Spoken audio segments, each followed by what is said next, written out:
Good morning. Welcome to Hope Church. So glad you're here this morning.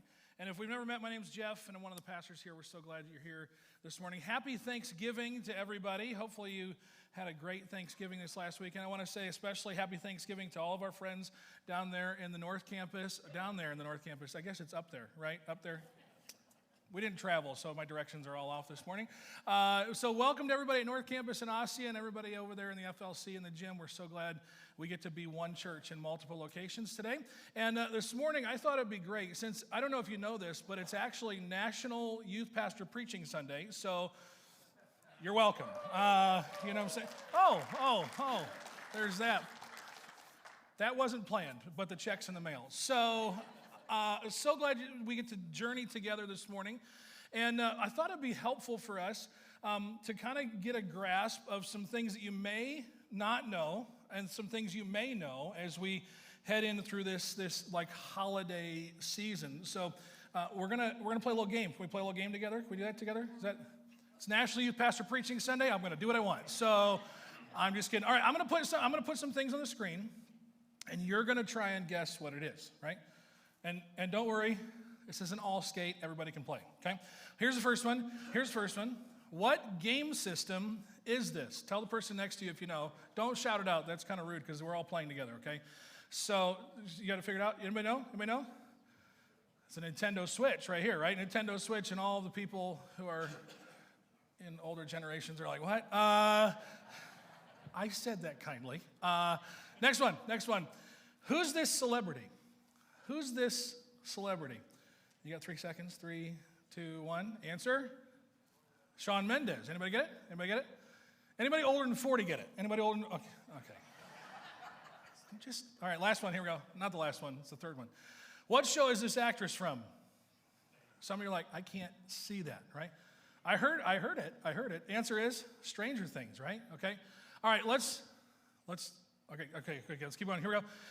In text messaging, HMU, IDC, and TBH are short for something. What are they short for? Some of you are like, texting? Answer is, anybody know? Hit me up. I don't care, to be honest. Now you can use this. You can. I'm just helping out. All right. Let's go the other direction here. Name this celebrity right here. I heard that one like that. Okay, so answer is Goldie Hawn. That's right. And everybody who's younger than 30 is like, huh? Okay, next one.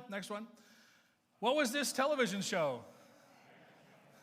Blue Bloods? No, I'm just kidding. No, Magnum P.I., right? Tom Selleck. Oh, man. All right, next one. Name this TV actor, right? Anybody know what he played? Chachi, right? Scott Baio. There are some very interesting photos of him. Last one. Anybody know what brand this jacket is?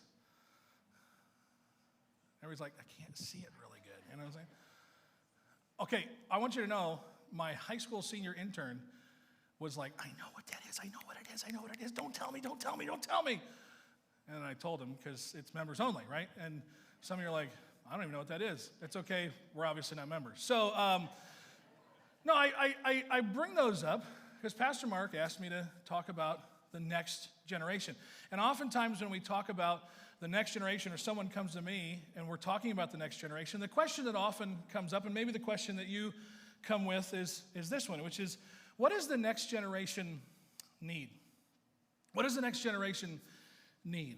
Now, oftentimes when we start to, let me break this down really quick, okay? So when we start talking about the next generation, right? When we start talking about, and I put these words on the screen, some of us in the room get a little anxious, right? And we get a little anxious not because it like scares us, but because we see what's going on and we get a little anxious for the next generation, right? Or some of us in the room, when we put these words up on the screen, we start to get a little fearful. We get a little fearful because we have relatives in the next generation, and we're fearing a little bit of what is going on around them.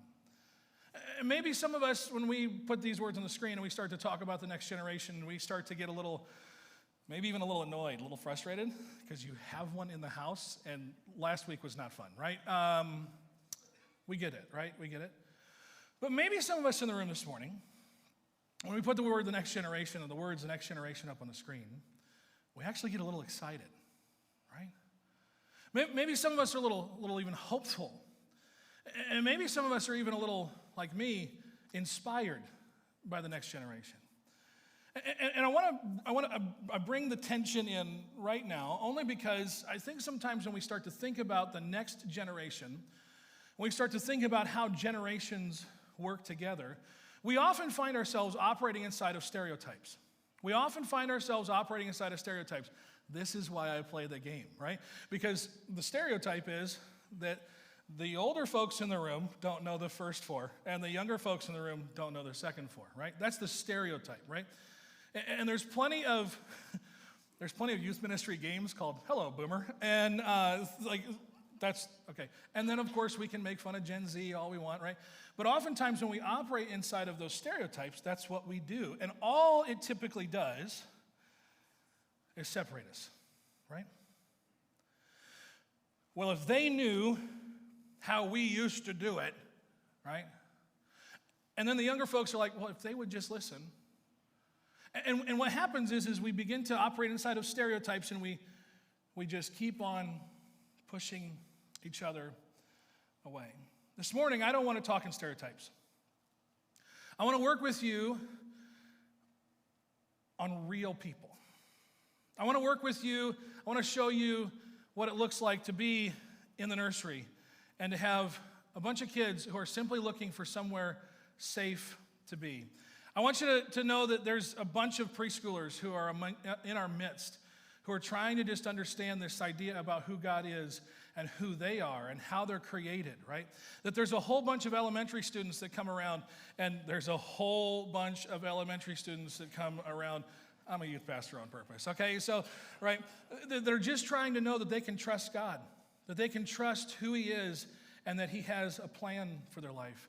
That there are a whole bunch of middle schoolers who are hanging out and building relationships so that they can start to identify who it is that God has made them to be, that they can trust that the identity that God has given them is one that has a purpose and a plan and a hope for them, right? That there's a whole bunch of high school students that make weird faces to the camera, but they're in the midst of trying to understand all these questions that come up in their minds and these doubts that they're wrestling with and the world that they're trying to navigate and the future they're trying to understand, right? That in the midst of our church, there is a whole bunch of the next generation in our midst that are not stereotypes. They're actual people. And I think there's a charge for us in the Old Testament, actually, where we start to get a picture of what our role is with the next generation. We get a picture of what it looks like to invest in the next generation. So if you have a Bible this morning, I want to take you to Deuteronomy 6. And if you've got a Bible, we're going to start there. I can't tell you exactly what page it is, but I can tell you what page it is in my Bible, and that's 175. So if you have the right Bible, no, I'm just kidding. Join me there in Deuteronomy 6, and we're going to see what Moses is saying to the people of Israel as he starts to charge them to do these things. He says this in verse 1, "These are the commands, decrees, and laws the Lord your God directed me to teach you to observe in the land that you are crossing the Jordan to possess, so that you, your children, and their children after them may fear the Lord your God as long as you live by keeping all his decrees and commands that I give you, and so that you may enjoy long life." Now let's stop here for a second, because there's some principles that we can kind of take out of here. First of all, can you recognize there is something about investment from older generations to the next generation? Now, I'm talking to a room of adults. I'm talking to a bunch of individuals who probably understand that, right? You grasp the idea that we should do something to pass along the things that we have to the next generation. That's obvious, right? But Moses doesn't stop there. And notice who he talks to in this next phrase. Verse 3 says this, "Hear, Israel, and be careful to obey, so that it may go well with you, and that you may increase greatly in a land flowing with milk and honey, just as the Lord, the God of your ancestors, promised you." Now, I want you to understand, to recognize something really fast. Look at what it says. It says, "Hear, Israel. Be careful to obey, that it may go well with you, and that you may increase greatly as you obey these things," right? Now, if you get nothing else, okay, some of us in the room, when we start to talk about Christianity and we start to talk about following after Jesus and trying to obey God, we hear commands, and what we hear is, well, I got to sit inside of these set of rules. And these set of rules are there to constrict me. Those rules are there to put me in a box, to stop me from doing the things that I want to do. But can we stop for a second and recognize that the things that Moses outlines here, the things he's talking about, the commands that he gives, are for the good of God's people. The commands that he gives were not meant to just restrict them from doing things they want to do. In actuality, it's the opposite. The things that God places and puts in place for his people are for the good of his people, that it may go well with you in the land that I am giving you. And so often we orient ourselves around commands, and we hear that as, well, God's just trying to make sure I don't do certain things so I don't get to do those things. It's very clear right here where Moses is saying, no, this is supposed to be for your good. The commands of God are for the good of God's people. Moses goes on in verse 4. "Hear, O Israel, the Lord our God, the Lord is one. Love the Lord your God with all your heart, with all your soul, and with all your strength. These commandments that I give you today are to be on your hearts." So if the commands of God are for the good of God's people, Moses is laying out some pretty clear points here. He's trying to make it clear where these things are supposed to reside in the priority of our lives, right? He goes on, he doubles down. "Impress them on your children. Talk about them when you sit at home and when you walk along the road, when you lie down and when you get up. Tie them as symbols on your hands and bind them on your foreheads. Write them on the door frames of your houses and on your gates." Now, I don't know about you, nothing tied around my forehead today, right? And there's nothing, except for this watch, there's nothing binding my hands, but yet Moses makes it quite clear if there's anything that's supposed to be true of the people of Israel, is that these commands were not supposed to be something that we just visit every once in a while. They weren't something that we were supposed to pick up on a Bible study and then maybe we'll grab it on a Wednesday and then maybe we'll see it on a Sunday, right? No, as a matter of fact, what Moses is saying here is the commands of God were to be a constant for the people of God. That they're constantly supposed to have those things in front of them. That it's not just supposed to be something that, maybe I'll pick this up, but rather it's a constant thing. It's always in front of them. They're constantly reminding not only each other, but themselves in the way in which they would put these commands in front of them. So the commands of God are for the good of God's people, and those commands are supposed to be a constant for the people of God. I want to take you back to verse 7 here for a second, because Moses says, "Impress them on your children." Now, what you have to understand is the original language of this word is shanan. You don't have to know that word because none of us are speaking Hebrew today. But Shanaan has a definition of these things when you look into the concordance. And the one that is used specifically in Deuteronomy 7 is to sharpen or to teach incisively. And the idea is it's supposed to like penetrate the core. It's supposed to move down into the very depths of who they are, right? That to impress these things, these commands that are for their good on them, is to have it be such a way that it sinks deep into who they become and who they are, right? That these things would not be just things that they pick every once in a while, but because of the way in which we impress it upon them, that they would then allow that to soak in to the deepest parts, so it almost even starts to define what they do, where they go, and who they find themselves with, right? Now, what's so interesting to me is, and we'll get to the kids in a second, but what's so interesting to me is that in this case, what Moses is outlining for us, at least in part, puts a lot of onus on the generations that come before them, right? And let's be honest, we feel that, don't we? We feel that weight, don't we? When we turn on the television and we see the news, and some of you are like, I don't watch the news anymore. I get it, right? So when the kids and the grandkids come over and you see them playing around, and you start to, the weight of the next generation just starts flooding down, right? And I think it's actually a good thing. As a matter of fact, I think God through Moses intentionally places this on the shoulders of the generation in front of them, because basically what Moses is saying is the faith of the next generation always hinges on the faith of the generations before it. Some of you are like, happy Thanksgiving, Jeff, right? The faith of the next generation always hinges on the faith of the generations that come before it. This is why Moses says you have to impress it upon the children. Because if you don't impress it upon the children, how will their children and their children's children take it on into the land of milk and honey that I've promised you? Now, here's the trick. That's all great, and I'm really glad that the formula worked so perfectly over the generations, right? That everything that Moses ever said to that first generation, without fail, Xerox copied, bam, bam, bam, until now, right? It worked perfectly, right? Right? Maybe not. Because you all know this, and Moses starts to recognize this, and I think we can see it, right? Is that the reality is that compromise produces drift, right? That over time there came this thing that began to take place where maybe it wasn't so incisive anymore. It wasn't so important to the generation before them, so the next generation didn't have the same example or the same way of doing things, and so compromise produced drift.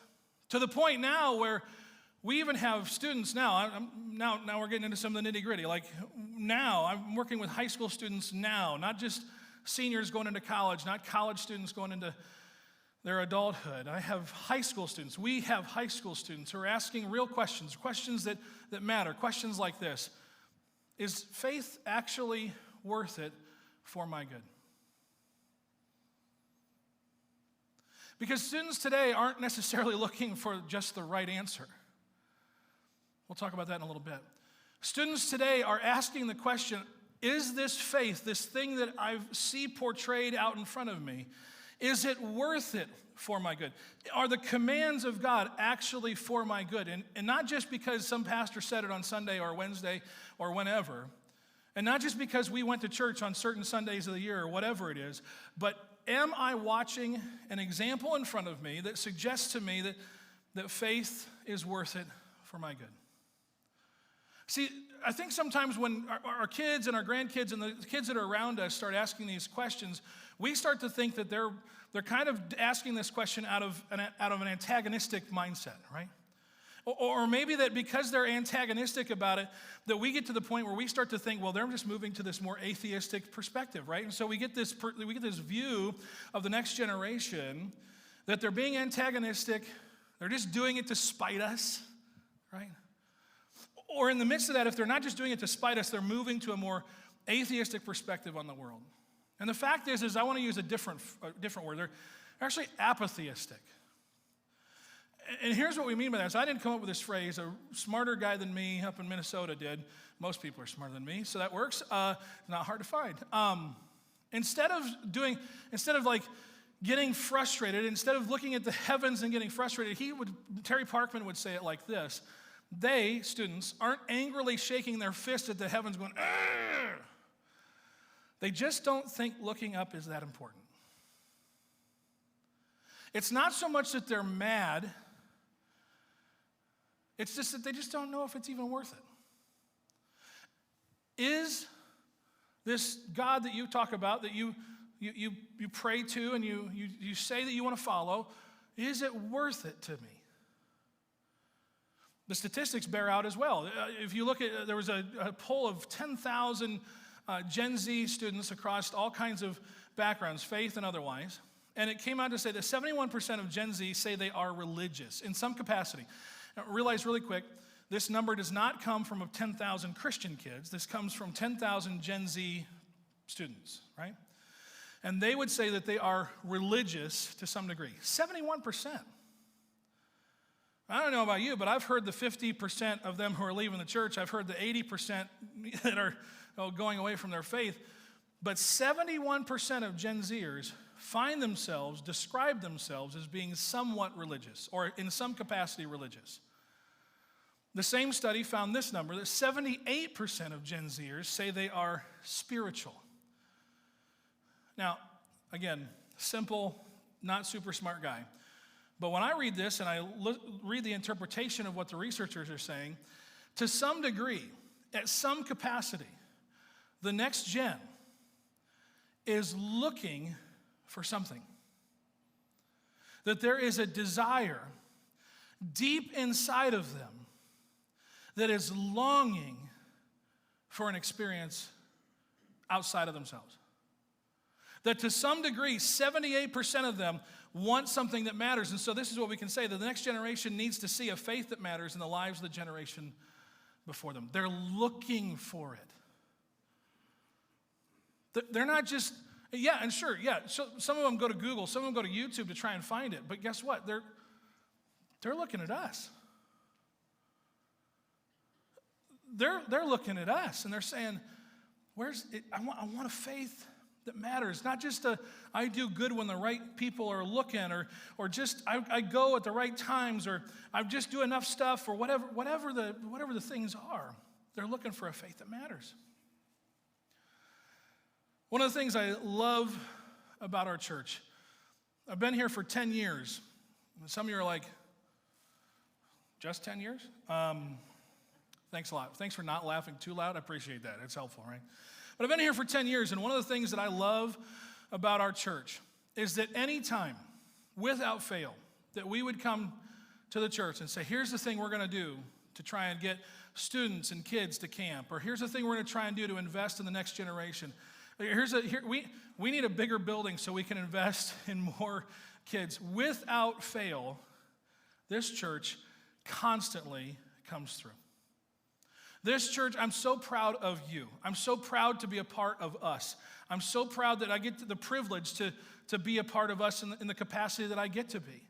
Because without fail, I've never not felt supported as a youth pastor. I have friends that don't feel that same support. And I get to be a part of a church that regularly, consistently says, we love the next generation and we want to do what we can to help invest there. And I love that about our church.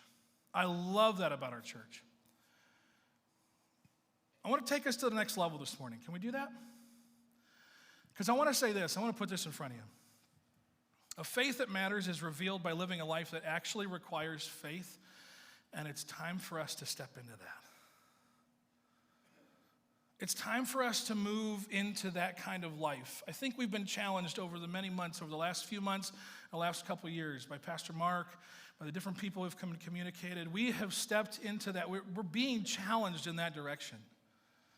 To allow faith to come into our lives in a way that's not just doing the right thing or having the right thoughts, but it's living it out in such a way that It changes my life. My living into faith changes how I live. And that's what the next generation is looking for. I love our church because one of our missional values is that we will be authentic and honest with others. That we're going to be authentic and honest with the people around. That's just one of our missional values. In order for us to have trusting relationships with each other, we've got to be authentic and honest. So can I throw this out there? In order for us to live a faith that really matters and changes our lives and transforms our lives, can we just get a little honest that maybe it's not the next generation who's asking questions. Maybe some of us in this room are asking a question like this: is faith actually worth it for my good? Maybe it's not just the next generation who's asking that question. Can I invite you this morning to be authentic and honest? That maybe some of us in the room who are older than 18, which is a lot of us, by the way. I already did the math. That maybe we're asking some of these questions too. Moses goes on in Deuteronomy 6, and he tells us why this is super important. He says, in the future, when your sons ask you, and your daughters ask you, what is the meaning of the stipulations, decrees, and laws the Lord our God has commanded you? Has anybody ever been asked that question? At 9 o'clock in the morning when you're getting ready to go to 9:30 service and they're still in bed? Oh, just my wife to me? Okay, I got it. Do we have to go today? Why do we always have to go to the 9:30 service? There's one at 11. I never sounded like that in high school, I promise, right? I probably sounded just like that. But essentially, this is what they're asking, right? They're not just asking, why is this, but why do we do the things that we do, right? Why do we pray? Why do we believe that there's an eternity for us to step into? That's what they're asking. And the reality is it's important for us to step into those questions. It's important for us to step into why we do what we do, because there's answers, right? It's not like we just came up with this one day. We all sat together and said, all right, we're going to do this, and we're going to do this, and we're going to do this. And then we're going to tell the kids this is why we do it, right? No, it's been given to us for generations. Moses goes on in verse 21. Tell him we were slaves of Pharaoh in Egypt, but the Lord brought us out of Egypt with a mighty hand. Before our eyes, the Lord sent signs and wonders, great and terrible, on Egypt and Pharaoh and his whole household. But he, God, brought us out from there to bring us in and give us the land he promised on oath to our ancestors. The Lord commanded us to obey all these decrees and to fear the Lord our God, so that we might always prosper and be kept alive, as is the case today. So why do we do these things? Because of what God has done for us. When your son comes to you in the Old Testament and says, why do we do all these things? Why do we obey all these decrees and these types of things? Because we were slaves one time. And the Lord brought us out. Why do you show up to church every Sunday? What has the Lord done? What if we began to be honest and authentic about that? See, here's the reality. This is why Moses says this, is that the next generation has not seen what previous generations have experienced. I work with students today who were not born when the towers fell in New York. I work with students today who've never seen those kinds of calamities. You have seen things I've never seen, some of you in this room. I've never experienced some of the things you've experienced, and I need to hear about it, right? Now, some of you are probably going, okay, Geoff, if I'm going to invest in the next generation, I probably need to help them do a few of these things. Maybe you're sitting there and you're kind of going, well, of course they haven't seen what we've experienced, but we need to help them understand Scripture better. We need to help them defend their faith and answer arguments and navigate culture and evangelize their friends. And you're not wrong. You're not wrong. If you believe that these are super important things, we agree. We agree. But can I tell you that as I work with students, as we see these generations continue to come up, they need something far more than just the right answer. They need something that produces far more resilience than just knowing what the answer is on the test. Do you know what they need? They need stories of previous generations more than they need answers. If I was up with them today, with the high school students today, I would tell them, all right, I want you to go home, and I want you to ask your parents and your grandparents, tell me one story you've never told me before. I'll never forget sitting with my great-grandparents and asking them about the Great Depression. I never experienced it. I've been here for 10 years. I couldn't have experienced it, okay, right?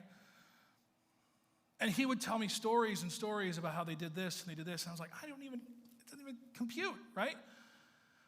But it helped me understand my great-grandparents' story, and it helped me understand why they do what they do now and why they have 14 different versions of soap, right? Why do we need that much soap, Grandpa? Well, you never know.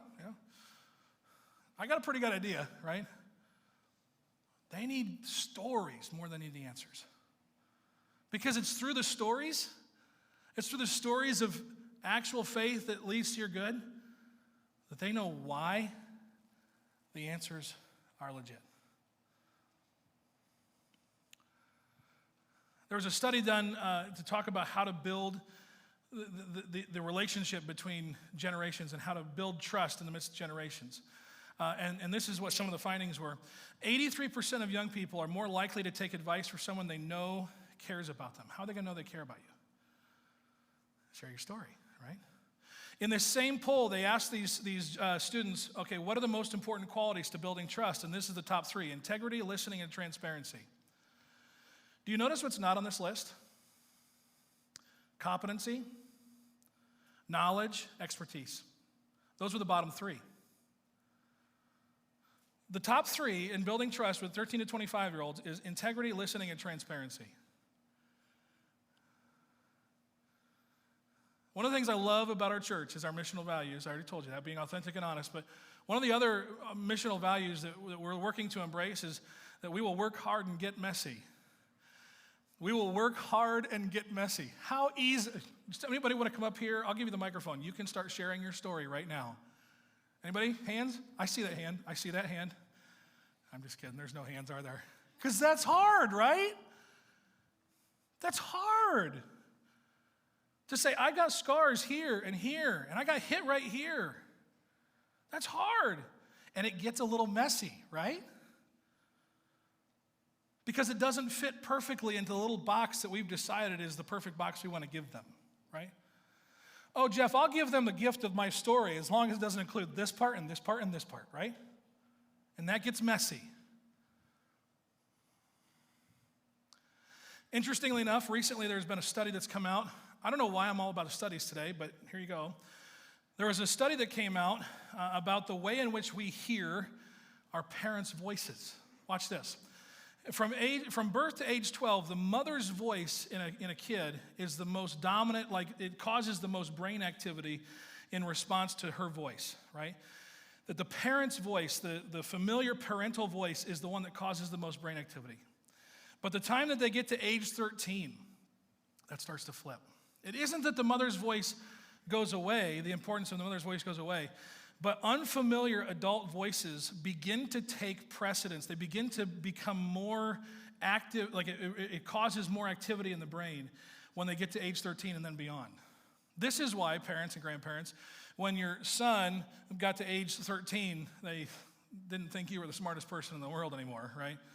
And some of you are like, age 13? That was 10. Anyway, but when they got to age 22, all of a sudden it's like you were the most brilliant person in the world because now all of a sudden they realize you actually have experienced certain things, right?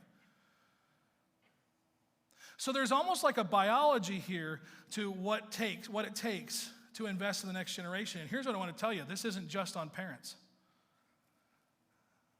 This isn't just on grandparents, although it is. This isn't just a thing that we may allow. See, what you need to hear is that the next generation needs more adults in addition to their parents, active in their lives than ever before. than ever before. Because if the mother's voice or the parent's voice isn't the most active, brain active voice in their life, then guess where they're going? You already know the answer to this. Google, YouTube, Twitter. They don't go to Twitter. They don't go to Twitter because it's called X. But also because it's not the thing they go to. They go to Snapchat. They talk to their friends. They need more adults in their life than ever before. It used to be like 50 or 60 years ago that the number that they would suggest is one adult caring and pouring into 5 students would cause those students to feel like they belonged, they could trust, and they felt cared for. This isn't a new number. I heard this first in like 2006. That number's flipped. Now every student, every kid needs 5 adults caring, knowing their name, building trust with them, sharing their story to feel cared for. So you might think, oh, well, great. Well, we'll just put more mentors, small group leaders, and pastors in their lives, right? And that's good. And here's the beautiful thing about this church. From preschool all the way until college, kids who walk through this church, who are part of the discipleship ministries of this church, get every single one of those involved in their life. Praise the Lord that we get to do that. But can I tell you this? It's not where it stops. See, kids need grandparents and aunts and uncles who are living out a faith in front of them so that when they get to the place where they don't know the answer, they can find somebody they trust who has a story that makes them resilient to discover the answer. But they don't just need that. Watch this. They need borrowed grandparents and borrowed aunts and uncles and borrowed moms and dads and borrowed brothers and sisters who are walking in their midst, who know their name, who are living out a faith that matters and sharing the story so that they can believe, they can see, they can know why all of these things have taken place and why we do what we do. I got to rush through these statistics, but watch this. If a kid has 5 or more people in their life, it changes their world. Statements like, I feel completely alone, are affirmed by a kid who has 0 trusted adults 62% of the time. With 5 or more, it's 9%. Statements like this, I feel as if no one understands me. If they have 0 trusted adults, 70% affirm. If they have 5 or more, it's way down to 24%. Statements like this, I feel left out. If they have 0 trusted adults, 59% affirm it. I'm going to guarantee that number is higher because they're not going to say that because then they'll feel left out. Catch 22, right? 5+ trusted adults, they got 21% that affirm that. I feel stressed and overwhelmed. This number is going to be skewed, by the way, because of all the stress and stuff that we're dealing with at this point post-COVID.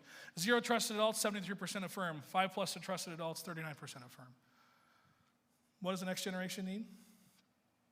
They need more adults.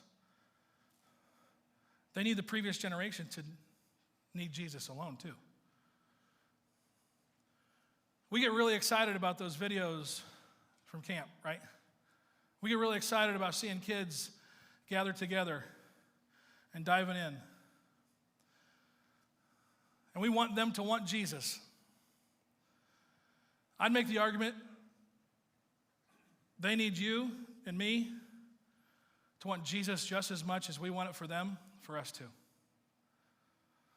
I'm not the one who said it. Moses did. Here, I'll just show it to you. Here you go. Moses said this. He's talking about why all these things, this calamitous stuff has happened. Moses is describing for them this experience that looks like God has departed from the nation of Israel. And people, he says, if someone asks, this is what you should say.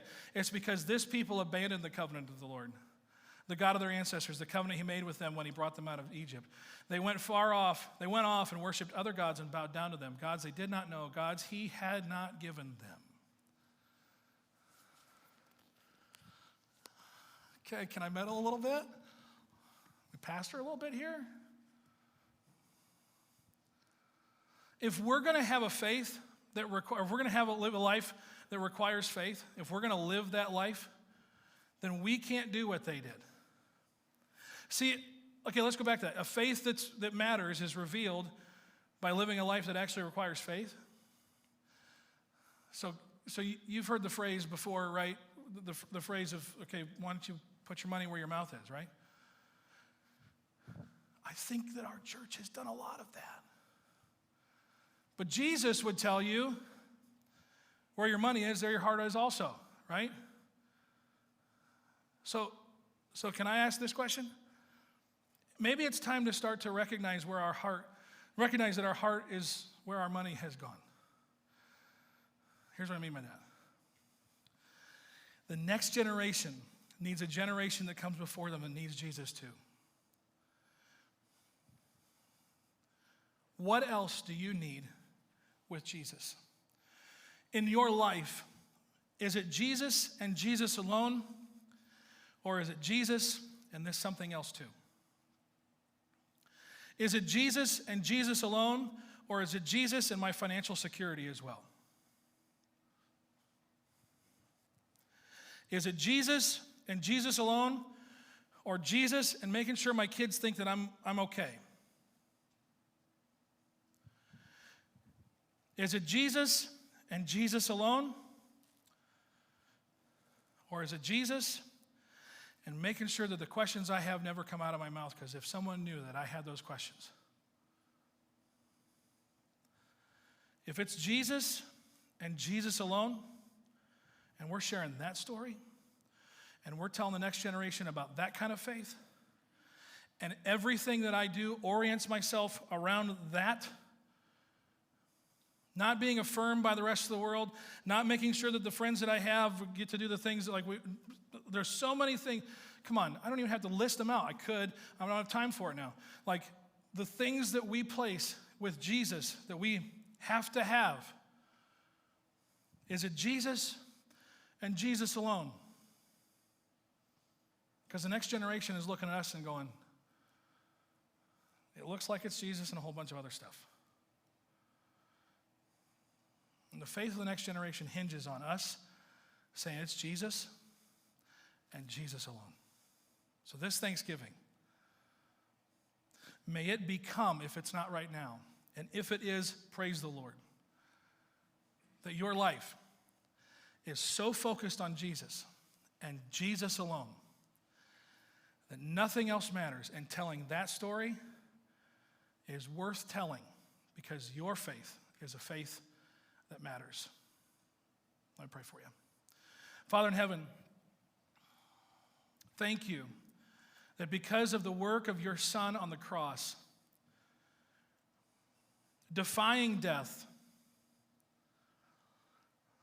providing us with hope, enabling us to live out the things that you place in front of us, and then telling us about the grace that we can have in you. That we can live into these commands, that we can live into this good, and that we can share the story of what you have done. So the next generation has an example. The next generation can look to a group of people and say, that's a faith that matters. Not because we have all the right answers, but because we have lived the story that you have written in our lives to tell of who Jesus is to the next generation and the next generation and the next generation. Help us, Father, to put our eyes on Jesus, the author and perfecter of our faith, and run with perseverance the race that's marked out for us, so that the people around us, especially the little ones amongst us, will know who you are in their lives. Thank you, Jesus. It's in Jesus' name I pray. Amen.